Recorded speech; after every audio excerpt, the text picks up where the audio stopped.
Hello, everyone. Thank you for joining us.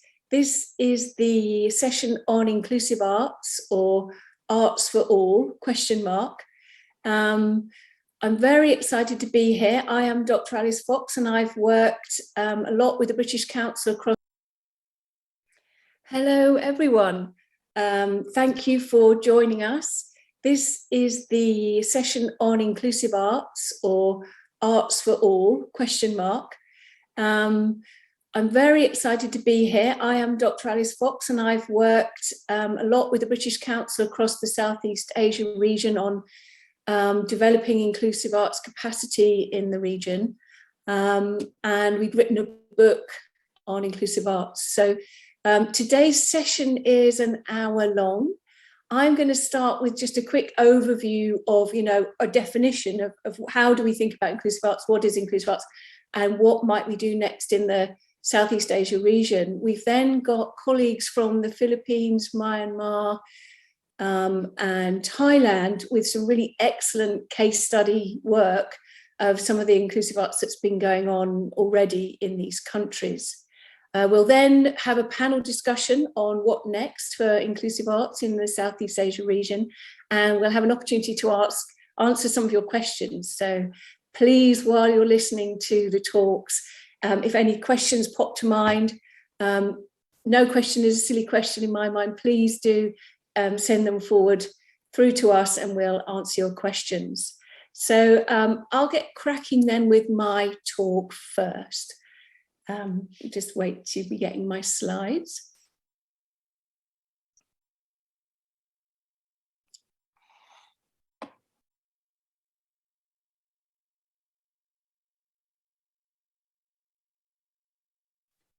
I can't see my slides.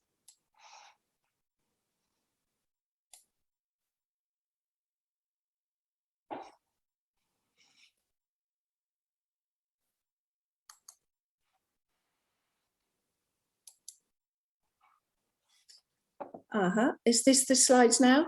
Yeah, okay. So welcome and everyone to this talk. So inclusive arts practice, or arts for everyone. What is it? Well, we have a definition of arts for everyone, and that's that we are supporting all people to take part in the creative industries as artists and audiences. So it's about being an artist and accessing art. A second part of the definition is about making good quality art that challenges perceptions of who can be an artist. So it's about a quality of experience as well. And then the third point is that really it's about having interesting and productive conversations by working alongside different people who we might not meet. So who is Arts for Everyone for? Well, it's for everyone, but some people struggle to access the cultural sector more than others. So those are the people that we need to work hard and get the skills to include, such as some ethnic minorities, such as some people with learning disabilities, people with disabilities, maybe refugees, maybe homeless people, maybe people with mental health issues, maybe women's groups, maybe elders. So all of those people that might struggle to otherwise access the cultural sectors, and that varies in country to country, those are the people that we're wanting to include. Because if we don't include them, the cultural sector is impoverished. We haven't got those voices and those stories. And also you might argue that it's a human rights issue to access the arts.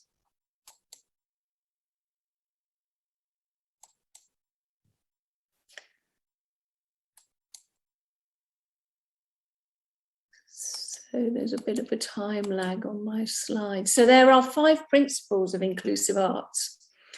One, that it needs to be mutually beneficial. So it's good for everyone involved. It's not just worthy work that we're doing with other people. It's good for the artists involved as well.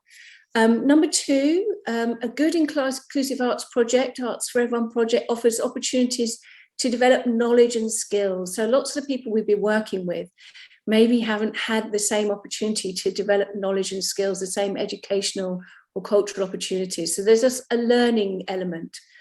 So number 3, as long as a learning element alongside this, there's also an unlearning element. So we need to challenge our preconceptions and our prejudices and unlearn some of the things that we thought we knew about certain community groups.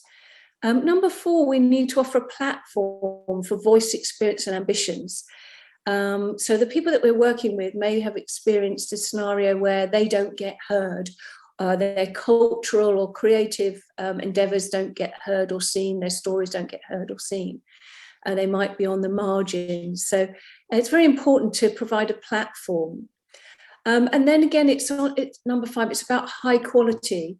So it's about holding the quality, because lots of excluded groups are synonymous with poor quality, this or that, but we're high quality. And that is in terms of the artworks that we make need to be good to properly represent people. And the experiences that people have, importantly, need to be of really high quality, because they might have experienced poor quality experiences or undervaluing experiences in the past.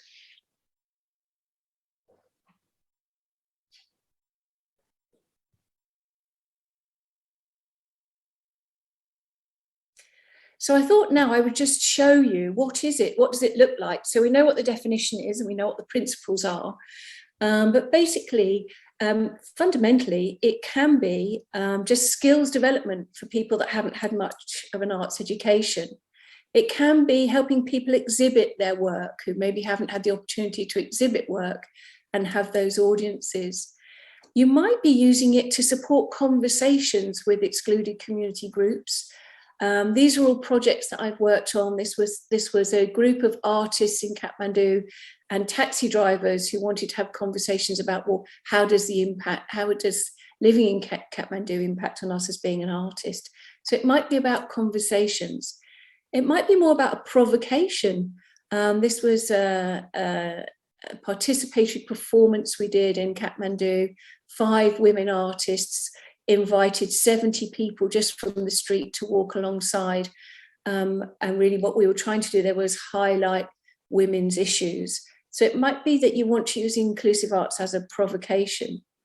Or you might want to highlight issues. Again, this was a piece of performance work I did in Kathmandu, and that was around supporting a conversation in the street around women's issues, and we pushed a piece of ice until it melted, myself and Ashmina Ranjit, around Kathmandu to highlight issues of women's work.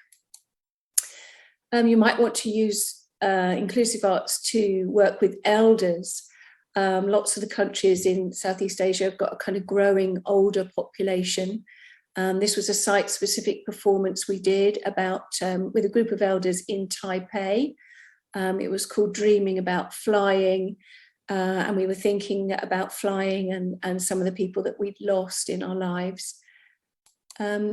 You might want to use inclusive arts to discuss issues of the climate crisis. So eco-arts is fantastic for inclusive arts. So working with groups of people to either make environmentally friendly pieces of art, or to put a provocation or have a conversation about ecology and environment and arts.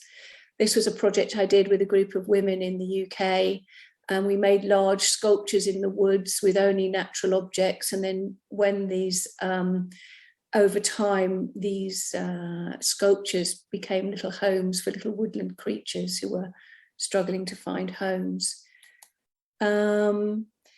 Inclusive arts is fantastic for working with disabled people. This was a performance we did about in-out and access performance for people with learning disabilities in Korea, and some of the artists in residence at the Fine Art Museum in Korea. So you might want to use performance, site-specific performance, to have conversations include people with disabilities. Inclusive arts is also a fantastic tool for research. So you can make meaning through artistic forms of inquiry. In fact, some research methods would be really impoverished without the ability to create and make and think and talk through the creative process. So it's fabulous for research if there's a research question you want to answer and you want other people to help you answer it. Strategic planning, this was some strategic planning I did with Epic Arts in Cambodia. So everyone from the kind of tuk-tuk drivers to the directors and all the arts workers and teachers, inclusive arts session pulled it all together, and we developed a 5-year plan through a creative and inclusive process. So inclusive arts is really good for strategic planning as well, in an inclusive way where everyone's voice are heard. So in summary then, inclusive arts creates activities and conversations. You can do a provocation with new works. You can use it for education and skills building, either in educational institutions or museums and galleries, outreach programs.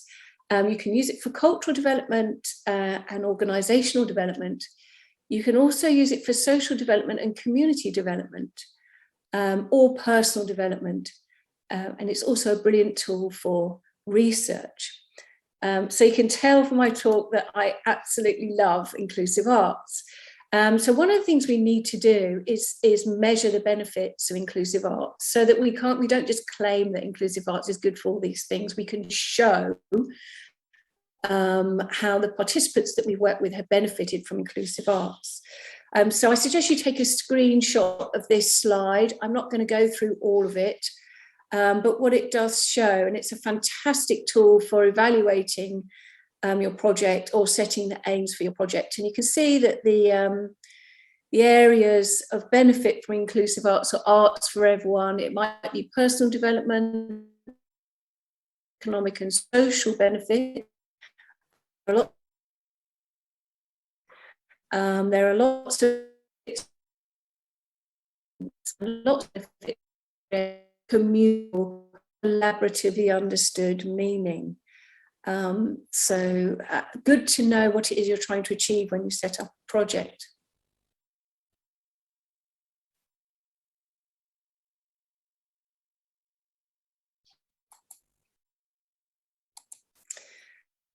So what next in Southeast Asia? There are some very, very excellent organisations across Southeast Asia. And I've had the absolute privilege to work with many. And what you have in Southeast Asia, you have some champions, some people who are getting on and doing it. And we're going to hear from some of those in this session, which I can't wait to hear. But also, you know, you've got really points of excellence. So you've got Amos in the Philippines with Gentle Giants.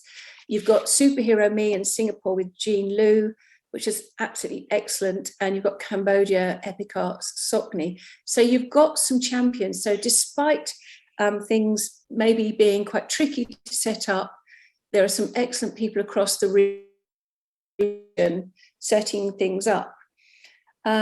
So 3 stages for country capacity building. You know, what do we do? How do we build this up?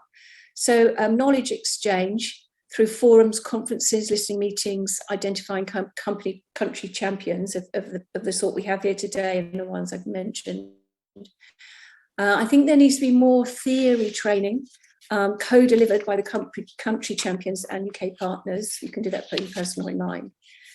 And we need more projects. So Arts for Everyone project delivery. So we did this model in Vietnam recently. I had the privilege to work with British Council colleagues in Vietnam. So the structure for the capacity building in Vietnam was that we ran a 1-week theory course with 25 participants across the country from local hubs. We ran a 1-week Making It Happen course the following year to support people to put the theory into practice. And then the British Council, through this small grants funding, funded 3 projects that came from that session. So performance with children in Hanoi, LGBT workshops in Ho Chi Minh, and workshops with over 250 children making traditional instruments from the rainforest in Dak Lak. And we did an online course, so over 3,000 students have currently taken the free online course. So there's lots of work on capacity building, and I believe that this is a really fantastic model to do that across the region.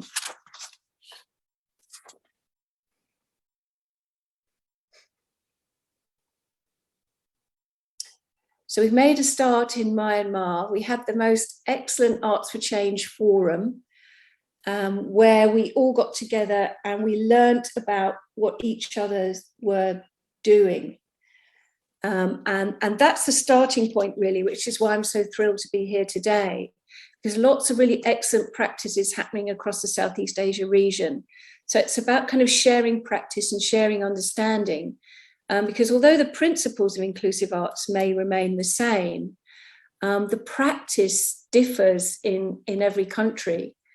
So I think there are 3 main steps to increase the capacity in Southeast Asia across the region. We need to identify and support and listen to the country champions, which is what we're about to be doing. And we need to acknowledge that they maybe haven't had the opportunity or the knowledge exchange opportunities to kind of really develop what they're doing and talk about what they're doing. And then I think we need to disseminate the work through the champions to then train up and support people from the creative hubs across the country.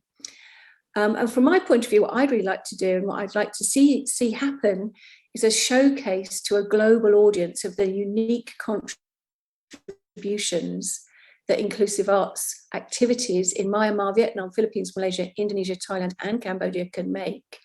And we're interested in a new publication called the Global Perspectives. So here's my email address there, if anyone wants to get together and help us work out what can Southeast Asia uniquely contribute to the field of inclusive arts. And my feeling is a huge amount. So that's my talk. I'm absolutely thrilled now to introduce to you Dr. Sansanu, who's a psychiatrist from the Clinic Mental Health Initiative in Myanmar.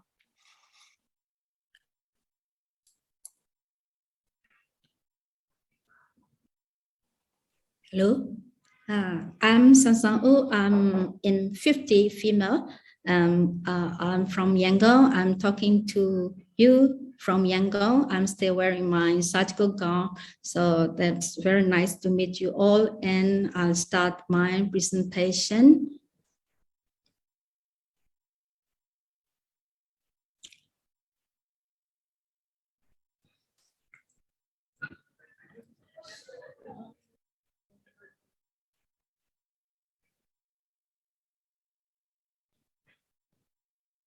It's still loading.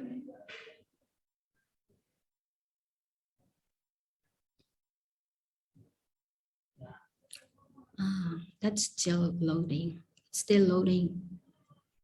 In. Okay. Thank you. We'll refresh the page. Okay. Refresh the page.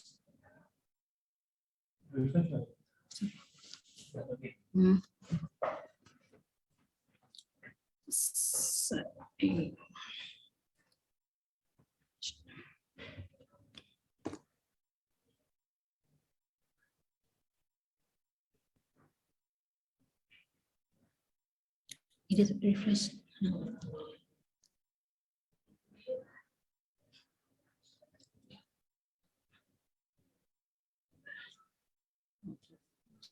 Valerio, are you refreshing the page, or does Sansan need to refresh the page herself? Yeah. PowerPoint, yeah. Yeah. Yeah. It's taking some time.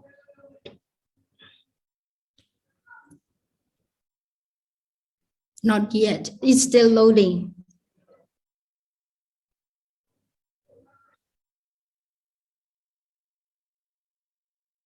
Okay. In chat. Okay. Yeah. So, come on. Thank you everyone for your patience. We're just waiting for a PowerPoint to load up for Dr. Sansanu. Yeah. We're working on it.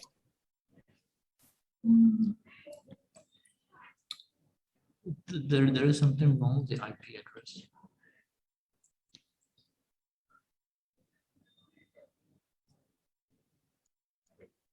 That's a new link. No.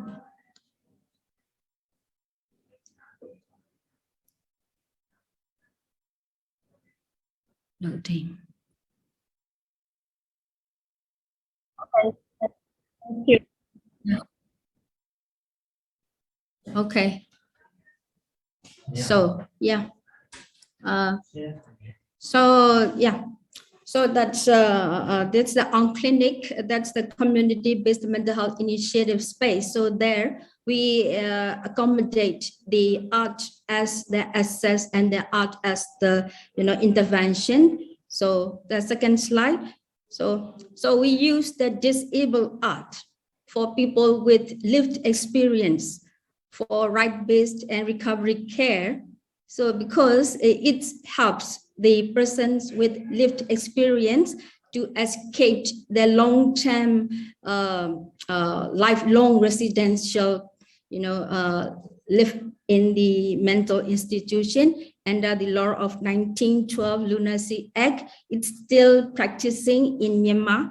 So that's their access to art for our, very, needy people. So that slide. So that's the cooking for needy people. So it happened around art, to healing, to provide the energy for health and to enjoy, for sharing and collective peers. So that's really great. So that is the, around art activities. So fourth slide. So that's the neuroplasticity journey of the brain. So that's a regularity to enter for years. So we started since 2015. So that's the years to, to be with the journey of neuroplasticity of the brain.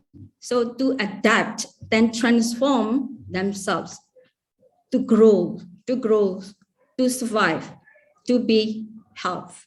So it brings the independent living and income generation. And fifth slide. So that's the very exploratory and self-experiencing and self-expression and self-engagement of the art of the person with lived experience. So through art access, his art and life connection or relationship is very, very positive. So art includes life and life includes art.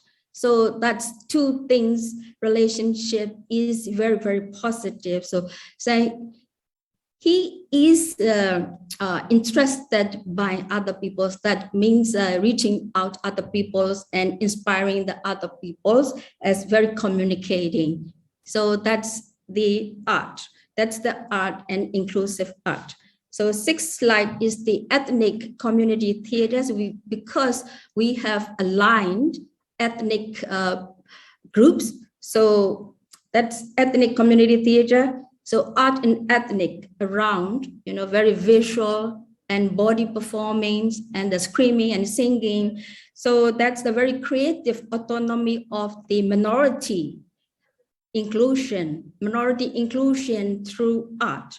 So in this slide, that's that, that the aged lady and the young guys. So two, two people of intergenerational collaboration on art. And but that's the environmental inclusive, because we use the kind of theater environment as the thatch roofs and the grass and near the forest, that's a very environmental inclusive. And that's very ethnic and the environmental, so all things there. And 7 slides, that's the ethnic community theater too. So that's the educational program, because we provide the mental health education program through artistic participation of the trainees and the artistic training by the trainers. So that's the true art. That's a true art. We provide the education, and there's the viewers interaction for contextual issues. So that's really, really, happening. And next slide. Next slide is the ethnic collective drawing. That's the experience of free movement. So they're very involving and overlapping and fusion and very rhythmic and very connected and shared. So, and the next slide is the, ethnic cultural cooking. That's a very basic structure of the community strength and community resiliency around being collective and share. So that's a very interesting cooking pot. So it is local made, very preferred by the local people there. So this pot is really accommodating the, very equality and share and pair community for food. That's the strength and the energy. And the next slide is the art during crisis, because Myanmar met the very, stressful or extreme crisis like COVID and the coup. That's the extreme very crisis, like a disaster. But we need to struggle. And we need to be creative. So we turn out to be more creative. We find our survival through, fun and laughter. Although we met that kind of extreme situations. And next slide is the group. So that's a different people of activists and right activists and journalists and psychiatrists and the art people. So we group together, around, art for all. That's on art platform. And next slide is the exhibition. Exhibition is the very festive. That's a reaching out more and more. And also the advocacy from our small room to be bigger room with the bigger people, with a big crowd. So that's happened. And next slide is the challenges. So we also have the challenges, because the big person are scared about the very initiative and innovative and very scared about the alternative. And there's a limit to art change. So because in our situation, the street art and public art and community art is banned. And next challenge is the censorship by the authorities. So the authorities are very, that's usual. They do the censorship. And the next challenge is the fear by the people. So they are afraid of the diversities and inclusion. And anyway, we are very happy to have the ongoing research, art research with led by Dr. Alice for Myanmar different groups, marginalized groups. So in December, from 2nd to 10th. So that's the very, our energy. So very thank you to present you about Myanmar and our collaboration. Yeah, thank you.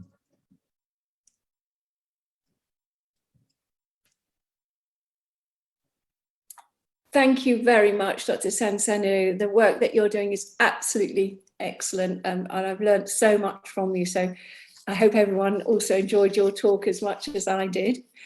So moving on now, we have Radem, who is a filmmaker from the Philippines. So welcome, Rad, and you're going to talk to us about some of the work and thinking you've been doing.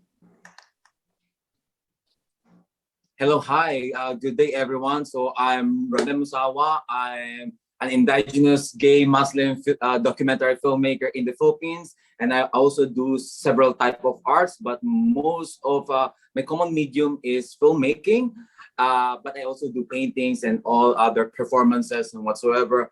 But yeah, so my slide is, I don't know if you see my slides, but I can see it here on my computer. So for me, what is inclusive arts, is inclusive culture? For me, we can call it genuinely inclusive when we provide a platform for marginalized people to be on the table and to express what they want, and all the programs that needed to provide them the platform to be able to express themselves, to show their vision, and to look forward in the future to their arts. So when using our voice, our vision to create our stories and to create our arts, there should always be an intention of creating. There should always be an intention to unlearn, to learn, to master, to harness our talents, and use these talents and use these skills in putting the right work. It includes, finding inspiration and our creative rituals and habits. For me, I have a lot of creative rituals and habits, and sometimes it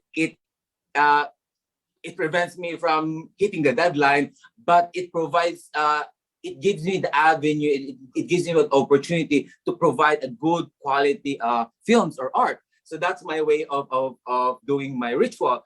So what we did here in the Philippines before the pandemic, we actually use arts when we go to armed conflict regions in the Philippines, where children and teenagers are affected by wars from the military and all the rebel groups and whatsoever. So we go there, we intervene, and we provide art programs as a psychosocial therapy for the victims of violence, for the victims of war, for the victims of these crises and calamities. And it is always effective, especially for the indigenous people and people of diverse faith, and also for the member of the LGBT in the war zone, to be able to express themselves through art in time when they are being silent by all the violence, by all the attacks that they experience from day to day for many years, especially in the southern part of the Philippines.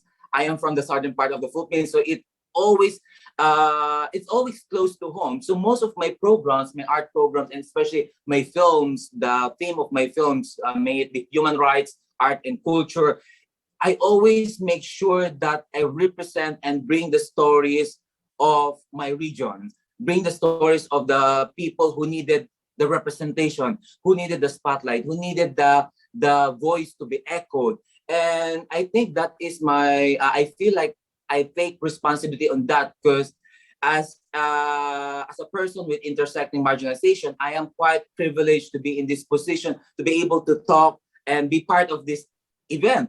But there are a lot of artists, amazing artists down south, who are not being able to given the opportunity to be able to get the grants, to be able to get the opportunity to learn different modes of art, to find themselves, to see the future in a colorful way, and try to express their visions to the world and to many audience in the country. So so what I do sometimes is that I have this awareness, research, understanding, representation, format of communication, needed skills, and knowing your strength and limits. So as an artist, I always need to make sure to know, to be aware of what's happening in my surrounding, to know what's happening in the areas where I am needed, and also in the areas where I am pretty much aware of, and pretty much have the knowledge to be of service to those community and to those region. And in making research, in making sure that I take all the available information from different from from different direction, and be aware of the lenses that I use in understanding this information, in creating my art, in creating my films, in creating my paintings. Because as I think all of us, I don't know if everyone would agree on this, we have a lot of our lenses, we have personal biases in lives. And sometimes our personal biases hinder us in providing, in making sure to provide an inclusive and diverse representation of making arts, in making sure that the message is being sent there, and making sure that giving justice to whoever we are trying to represent, or to whoever we are trying to show through our arts. It's the same with understanding as well. It's always essential that when we try to do our arts and we try to represent a certain culture, for example, if we represent our own culture, we need to make sure that we know our own culture, we know who we are, and we know the socio-political situation. And with that, we need to understand where they're coming from, why they do certain things, why they think certain things. And also to make sure that this information that we gather are enough for our audience to be able to understand, for us to be able to send the message right away to our audience, so that our audience will be able to understand the situation that is happening in the armed conflicts areas, and people of marginalized people in those regions. And most of the time, if that messages are being sent correctly, the audiences usually provides an avenue of help, provides a certain donations, efforts, call to action, and word of mouth. It brings the message all over. It ripples. So we need to be well aware in who we are representing, and understand what we are trying to create with our art, with our arts. So with my format of communication, so it's motion picture, it's documentary, but I don't know if some of you have seen of most of my documentaries. Most of my documentaries, I mix fictional cinematography in it, because I always believe that a lot of people here in the Philippines, they don't like watching documentary films because they find it boring. So for me to add a bit of entertainment to it, I need to put a cinematic aesthetic to it. Still bring the honesty and the information there, but also bring your audience to a certain journey wherein they will be able to see the environment where these indigenous people are living, and why they're experiencing this kind of intersectional marginalization and discrimination in our country. And of course, the needed skills and whatsoever, and knowing your limits and skills, for me, it's always essential, because I know my personal biases and my lenses. I always make sure that when I do a certain project, I bring different member of indigenous people, or people of different faith, or member of the LGBT. Because when you bring these diverse lenses and you try to create a certain art, or your certain documentary, or your certain story, it improves more when you bring more people together, when more people contribute to it, and more people be able to share their perspective on how we can do best, on where we could do more, and where we could bring this story, and where we could bring more color to the perspective of people that we represent, and to our audiences as well. And the issues. So most of the issues that I cover when I do my art, and may it be documentary, may it be painting and performance, is always through the lenses of human rights, history, and culture. Because as an indigenous gay Muslim in the Philippines, in a Catholic country, we are less represented in the mainstream media in the Philippines. So I need to make sure that I bring those stories and bring it to the senses of the general public, to balance and to be able to represent my own background and my own culture and the people that I want to represent. So that's why my issues is always focused on that. And Sorry, I'm quite Raden, I have 10 minutes. can I ask you to try and wrap up so that we get to hear everyone? Thank you. Yeah, sure. Okay, I'll skip the achievements. So the barriers, the social, cultural, and political intersectional. Okay, I'll go with the intersectional. While there are many struggles in intersectionality, I also believe that there are strength that comes with it. There are certain strength and vision that follows with it that we can use as an our advantage as an artist.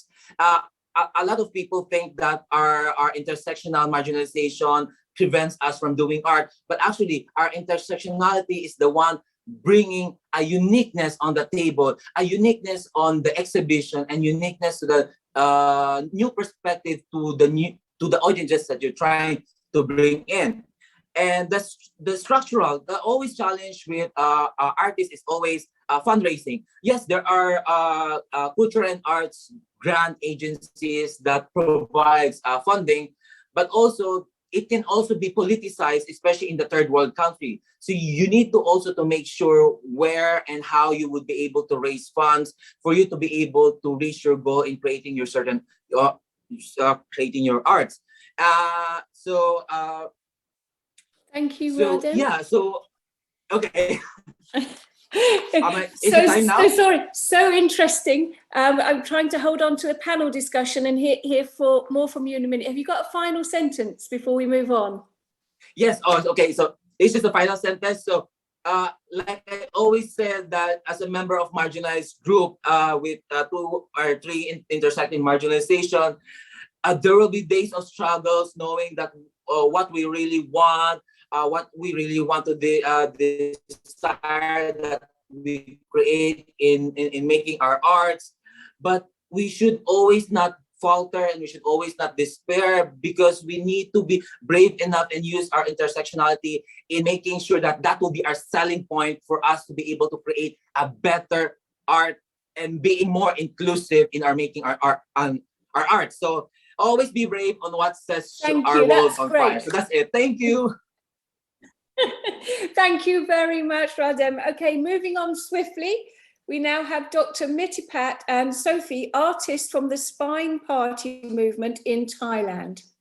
Thank you. Thank you for the introduction, Alice.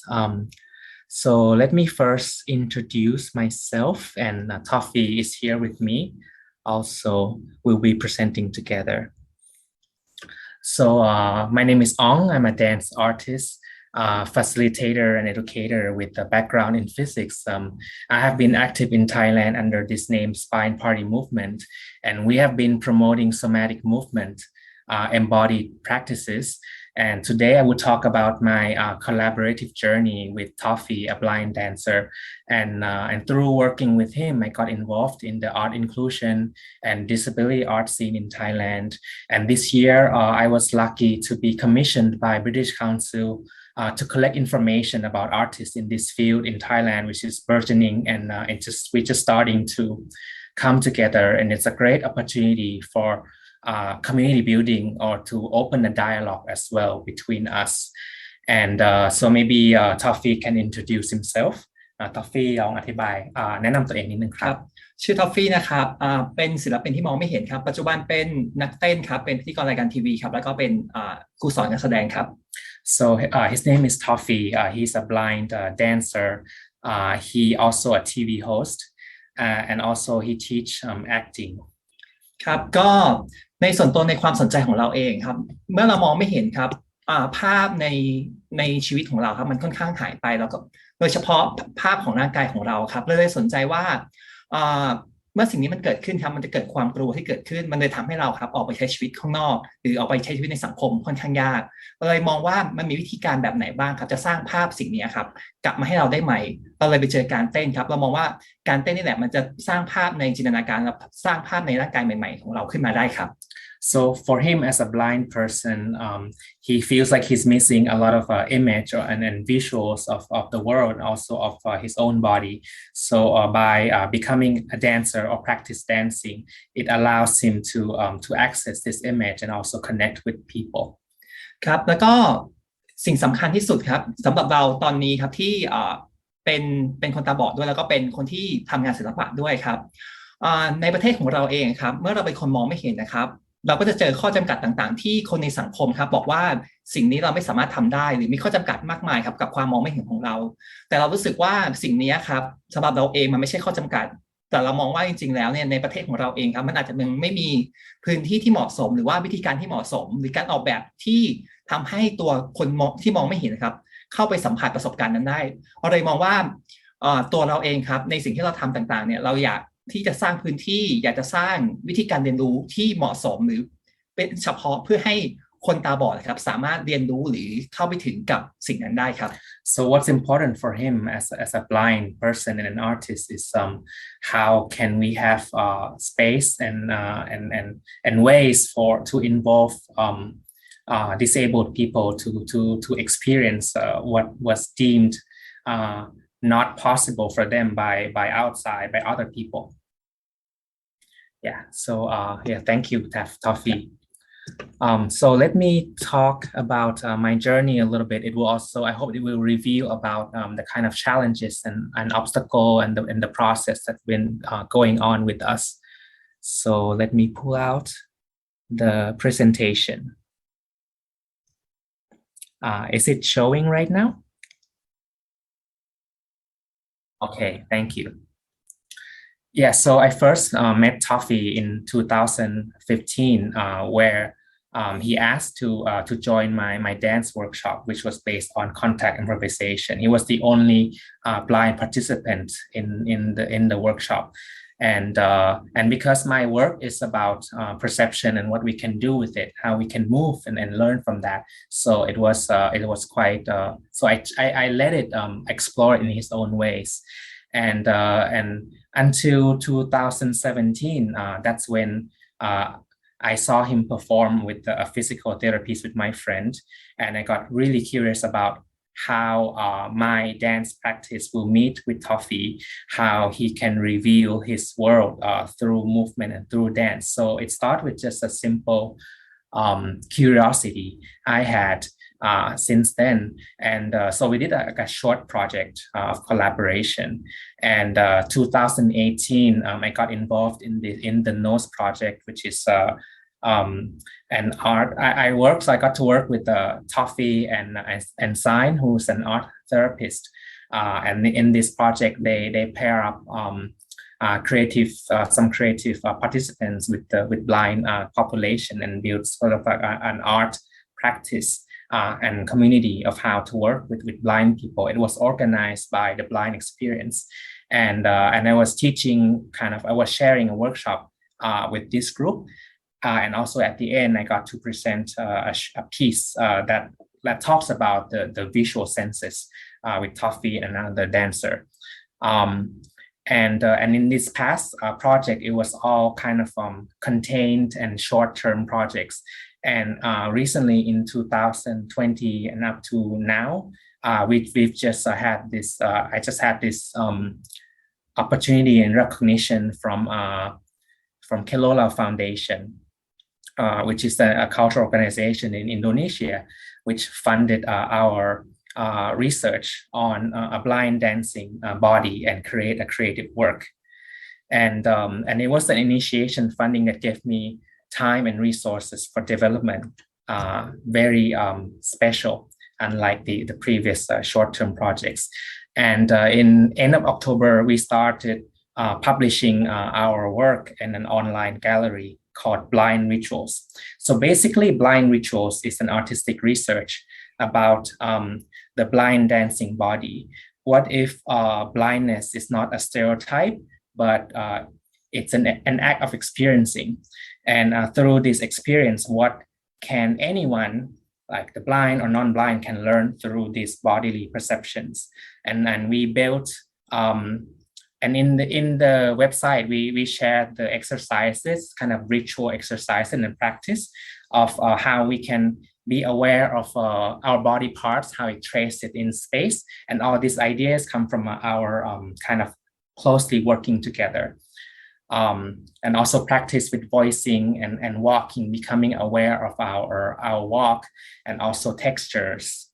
And of course, the message that it brings for us is that blind people can dance. and everyone can and should dance for their own benefit as a human being.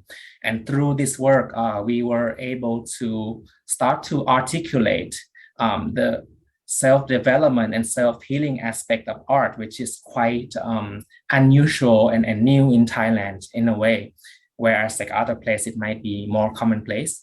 And we try to articulate a paradigm shift toward embodiment of care and question how do we see, how can we decondition the looking that we have and also experience the ecological relationship through our bodies. And it's a way for Toffee to stay connected with and share with the world. And let me wrap up quickly. So maybe I just go directly to the summary page.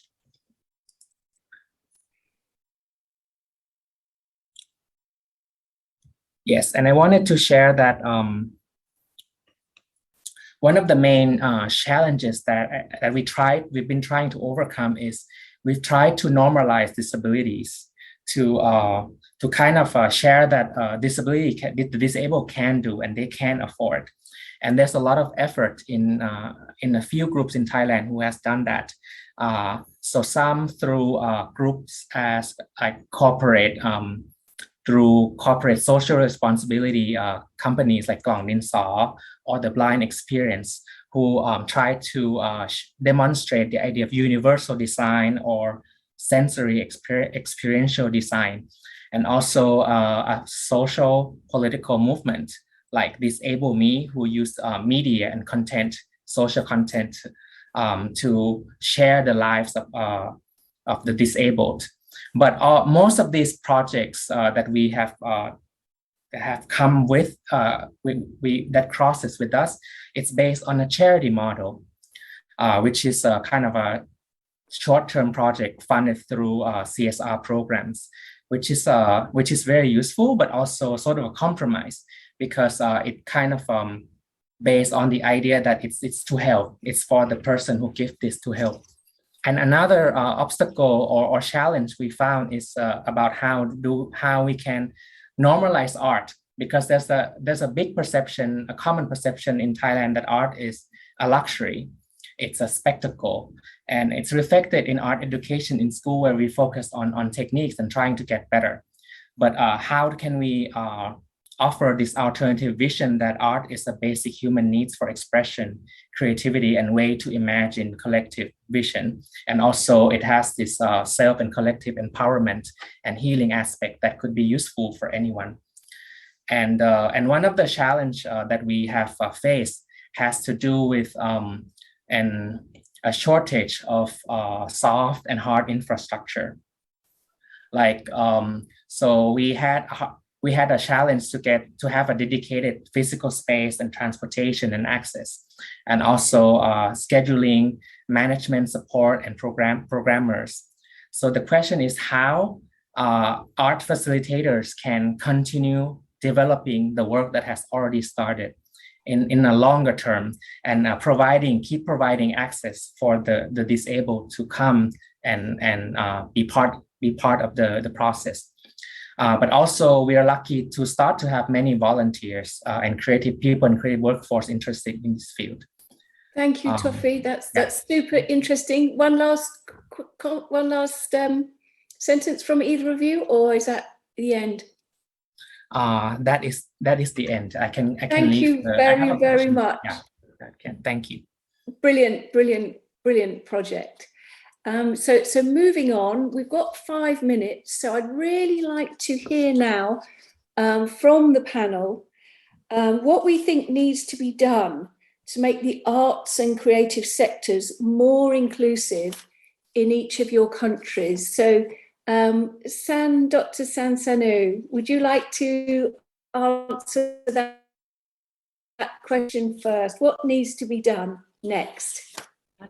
Right. That's the art as the reaching out and communicating. So that's the nature. So we can use that nature So to connect with, more people, different people. So that's fascinating. So in my experience, I share, access of art to different groups. So they love it. So they got, feeling. So that's great. So we have the feeling. And we love art. And we got through, art, even we have that kind of terrible, extreme, difficulties or the, disasters like situation, we survive. We are still, are struggling and creative. So that's the, my knowing, my understanding is that's the human and art, Thank you, Sansanu. That's a really, really good point, well made. It's about more connections and connecting through feelings during difficult times. Yeah. Radem, can I ask you the same question, please? Okay. What needs to happen Sorry, in the Philippines? I missed that one. Can you repeat the question? Yeah, what needs to be done to make the arts and creative sectors more inclusive in the Philippines? I think for me, what I've noticed is that opportunity is not really there, especially for marginalized sector. It's difficult for them to avail certain program. So program needs to be genuinely inclusive, genuinely available to everyone, not just to those who has easy access to it, but also to those who are in the remote area, those in a far regions. So I think that should be the program that needs to be implemented there. Thank you, Radem. Really, really, really good point. I think that probably goes for nearly all the countries that I've visited in Southeast Asia, and that's the sort of desire to meet people in the margins and the ethnic minorities. Nitty Patton Toffee, same question to you. What needs to happen in Thailand next? Toffee ลองเลยครับ ของเราอะครับในแง่ของคนพิการเองครับเรามองว่าอาจจะไปมองเรื่องของระบบการศึกษาก่อนเพราะว่าในรูปแบบของศิลปะในประเทศเราเองเนี่ยแล้วของคนพิการครับมันยังไม่มีวิชาที่คนที่มองไม่เห็นนะครับสามารถเข้าไปเรียนศิลปะได้เหมือนคนปกติตอนนี้มันถูกจำกัดแยกอยู่แปลว่าห้ามคนตาบอดนะครับในระบบการศึกษาเองเห็นความเป็นไปได้ของศิลปะมากขึ้นเรามองว่าในแง่ของคนพิการเองจะมีคนตาบอดที่ออกไปทำงานศิลปะมากขึ้นหรือออกไปเสพงานศิลปะมากขึ้นนั่นคืออาจจะเป็นแรงบันดาลใจแรกอย่างเงี้ยครับแล้วก็อันที่สองครับเรามองว่าเมื่อสิ่งนี้มันเกิดขึ้นนะครับมันจะเกิดพื้นที่ที่คนนะครับมองเรื่องของคนพิการเป็นเรื่องปกติเพราะว่าเขาเห็นคนพิการมากขึ้นหรือว่าเห็นการเสพหรือเห็นการที่คนพิการครับทำงานศิลปะมากขึ้นเราเลยมองว่าไอ้สองส่วนนี้ครับมันก็จะนำพาให้คนทั่วไปครับกับคนพิการครับมาเจอกันมากขึ้นมันก็ถูกการแก้ปัญหาว่าเมื่อคนทั่วไปครับเจอคนพิการเขาก็จะรู้ว่าจริงๆแล้วเนี่ยเรื่องของคนพิการเป็นแบบไหนเพราะว่าปัญหาหลักๆเองเราคือคนทั่วไปกับคนพิการคุยกันน้อยเกินไปแต่ว่าเราพยายามที่จะสร้างพื้นที่อะไรบางอย่างครับที่พาให้เขาออกมาเจอด้วยความปกติให้มากที่สุดครับ So for Toffee, first, art needs to be recognized in the education for the disabled. That that is something that they can use and then can benefit them. That aspect needs to be cared for, and secondly, when art is and facilities and infrastructure is available for the disabled to do, and then they can be supported to present and show and exhibit their work in the general public. And this kind of art could because anyone can do and anyone can share it, generate communication. Then that would help. He hopes that will help with integration, where people in the public can also see that disabled people can do art, they can do things, and it's an activity that we all can do together and get to know each other more, and that can help with the awareness and the stereotypes we have. And all the stigma we have with disabilities. So that's kind of the vision he hopes Brilliant. to bring. Thank you. I really love that vision. I hope that we can really work together towards that vision. So in summary, what we're saying is we need more connections through art. Art can offer everyone huge benefits, and some people are excluded. We would like that reach of the cultural and arts sectors to go further into the rural areas, including everyone in the ethnic minorities and the disability sectors. And also we would like more education for those people in the arts world, and we would like more opportunities for those excluded community groups to exhibit their work and tell their stories. And so then we can really work towards a more truly inclusive future, one with more colours and more hope. So thank you very, very much to the panel. It's been an absolute privilege to hear all your thoughts and about all your really, really important projects. Thank you very much. Thank you, Dr. Alice, and all participants in the session. Maraming salamat. Thank you very much. Thanks for having us.